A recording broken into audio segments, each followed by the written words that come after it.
Hello and welcome back to Pro Chef Academy. So today is a little bit different. Today I have a little kind of question and answer, and I have a question all the way from Panama. So greetings from Northern Ireland to Panama. I have a question from Mr. Irving H. Bennett. So welcome and thank you for your question. Your question was forwarded to me from an ex-student and now a friend and colleague of mine, Faricio, who attended a Professional Chef Diploma Level 3 course and who I keep in contact with. So what I have here is a question which I'm going to read from Irving. I have a great interest in how to mature and clarify meats because of the dryness that we can get in some meats. He finds it hard to eat meat of the mountain beast, which are bought in Panama. Okay, the techniques of sous vide help a lot, as well as the cooking in slow cooking pots. He also is interested in experimenting with the aging of meat. Okay, so I'm going to try and answer this question today with some experience that I have and knowledge that I have.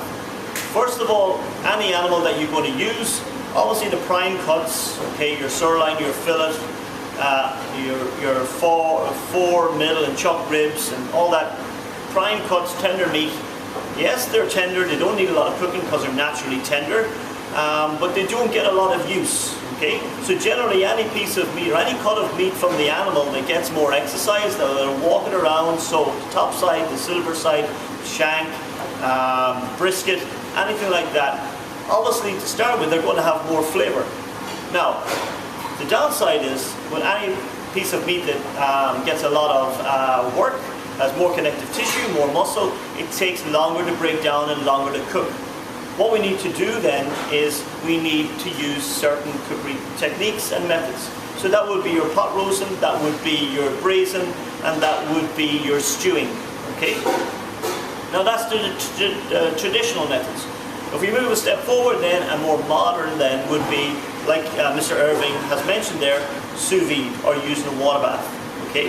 And that is really, really good, even for duck legs and things like that. Anything that gets chicken legs, anything like that, anything that we want to break down slowly over a long period of time.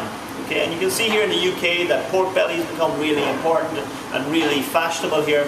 It is an underused, undervalued cut, but because of the cooking techniques, i.e. water baths, the long, slow process makes it taste like butter, very soft, very tender. Okay. Another thing as well with sous vide is you are locking in the flavour. Because you are sealing a bag, you're sealing in either a brine, or you're sealing in a pickle, or you're sealing in a stock, or butter, or herbs, or a combination of everything. All the flavour is locked in into whether it be meat, chicken, fish, vegetables, or whatever. And the only place that those flavours can go is to be absorbed by the item. Okay, so Mr. Irving, Mr. Bennett, you are on the right track to start with. So, if I talk about temperature when we come to sous vide, first of all. Now if I'm using tough cuts, generally what I will do is, if I want something, a tough cut, but I still want it to be rare, but tender, my water bath needs to be 58 degrees, and I would need to cook it for 24 to 48 hours. Okay? And that's going to help, like you said, with the mouthfeel and the dryness. It's going to be succulent, it's going to be tender, but it's still going to be rare. So you could do like a leg of lamb and have it really tender, but still rare, okay, through the sous vide method. Medium rare then, we up the temperature to about 65 degrees for 16 to 24 hours. Okay, so it's going to be in a water bath for 16 to 24 hours if you want something, a tougher cut, medium rare. And then if we want it well done, let's say even if you want, like pulled pork is very fashionable again in the UK. If we want to do a pork shoulder or something like that, I would do it at 85 degrees and I would do it 8 to 16 hours. So time and temperature is really, really important. Again, if anybody has any more questions and they want to forward them to me or they want to make links with me, please do so and I will come back to you. Now, tough cuts. Here's where sous vide shines brightness. You are blown away the first time you cook a cheaper cut like a brisket or a chuck for 16 hours, converting it into something that tastes fabulous. Okay?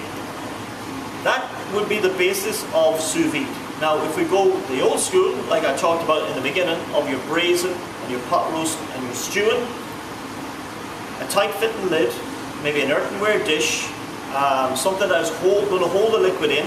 And why it's better is that as the item breaks down, it releases its juices. The juices are taken on by the stock or the liquid, and the finished dish encompasses all those flavors. And that's why a dish that is pot roasted, that is braised or it's stewed, always tastes better.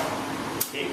But it's time and temperature, low and slow. And that is basically the answer to your question. Any meat can be used. Again, if we want to add another layer of flavoring and juiciness, we can also pickle and we can brine. Okay, it may be red wine, or it may be an acid, like it could be vinegar, or it could be lemon juice, or whatever the case may be. But there are many different recipes on the internet that you can research yourself, or if you want to make contact with me again and want some of my recipes, I am more than happy to forward some on to you. I hope this answers your question. I hope that it helps you in your journey creating great food. I'm delighted you sent me the question. If you have any more, please send them on to me. Again, I'd like to thank my colleague and friend Faricio for forwarding your question on to me. Please continue to watch Crowe Chef Academy, like, subscribe and share, and we'll speak to you soon again. So thank you very much, Mr. Irving, and we'll see you soon. Bye-bye for now.